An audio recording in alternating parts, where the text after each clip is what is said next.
Beberapa hari terakhir, Indonesia diguncang oleh gelombang unjuk rasa. Ratusan, bahkan ribuan orang turun ke jalan menyuarakan satu tuntutan yang sama. Sahkan undang-undang perampasan aset. Tapi apa sebenarnya undang-undang ini? Kenapa rakyat sampai harus turun ke jalan? Dan benarkah undang-undang ini bisa menjadi senjata pamungkas melawan korupsi? Atau justru pedang bermata dua yang berbahaya bagi keadilan? Mari kita bahas. Gagasan tentang undang-undang perampasan aset bukanlah hal baru. Sejak masa Presiden Joko Widodo periode pertama, rancangan ini sudah diangkat, sudah dibahas, bahkan didorong masuk prolegnas. Di periode kedua, semangat itu tetap ada, tapi faktanya rancangan itu tak pernah sampai final. Tertahan, menggantung, menghilang di balik tumpukan kepentingan politik di Senayan.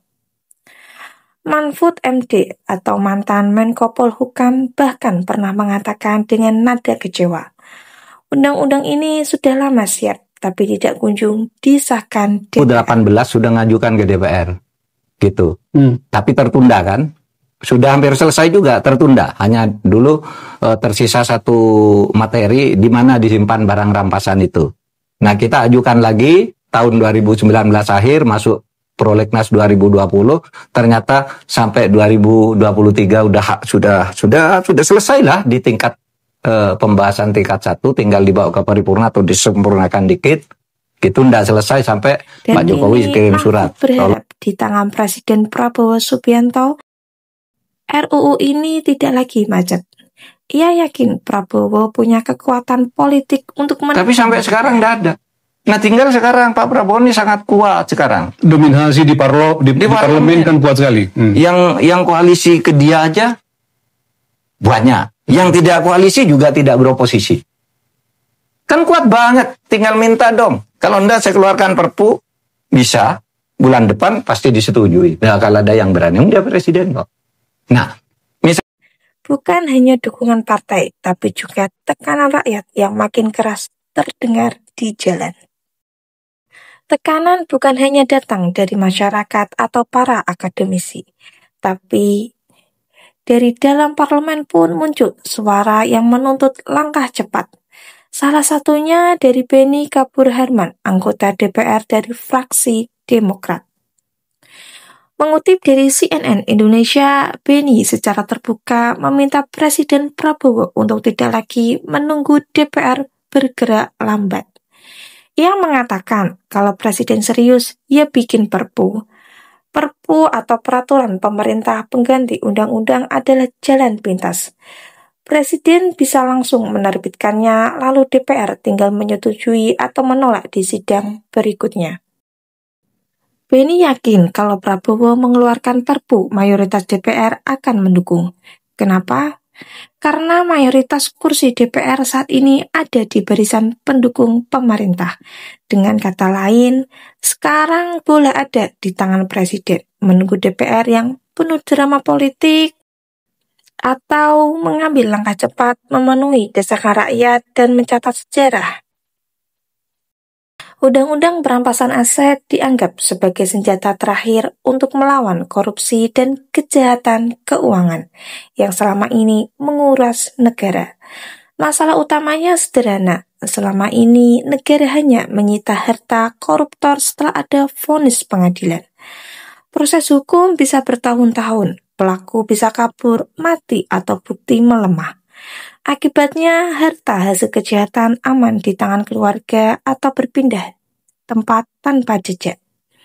Undang-undang ini ingin memotong rantai itu.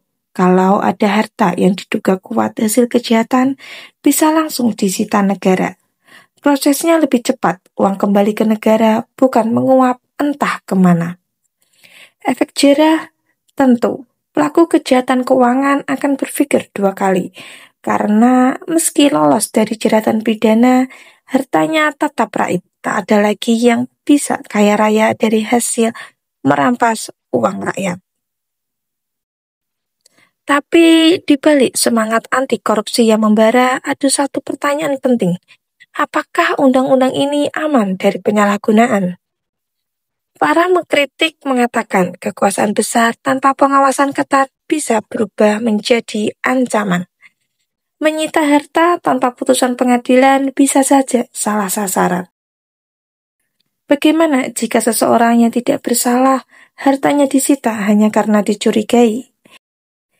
Bagaimana kalau alat hukum ini dipakai untuk menekan lawan politik, mengacam pihak yang berbeda pandangan, atau menjadi senjata balas dendam kekuasaan? Karena itu, mekanisme pengawasan harus super ketat. Siapa yang memutuskan penyitaan, bagaimana proses banding atau keberatan bagi pihak yang dirugikan, semua itu harus diatur jelas, tegas, dan transparan. Kalau tidak, hukuman yang tadinya dibuat untuk melindungi rakyat bisa berubah menjadi senjata yang melukai rakyat.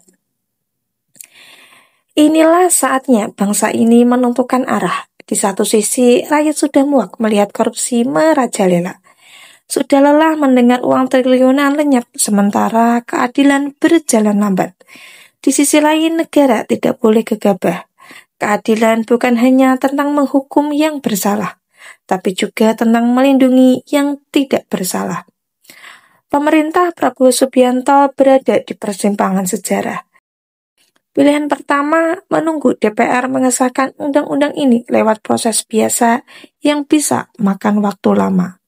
Pilihan kedua, mengambil langkah cepat, berani, dan tegas menerbitkan Perpu, memenuhi desakan rakyat, dan membuktikan bahwa janji melawan kejahatan keuangan bukan sekedar slogan politik.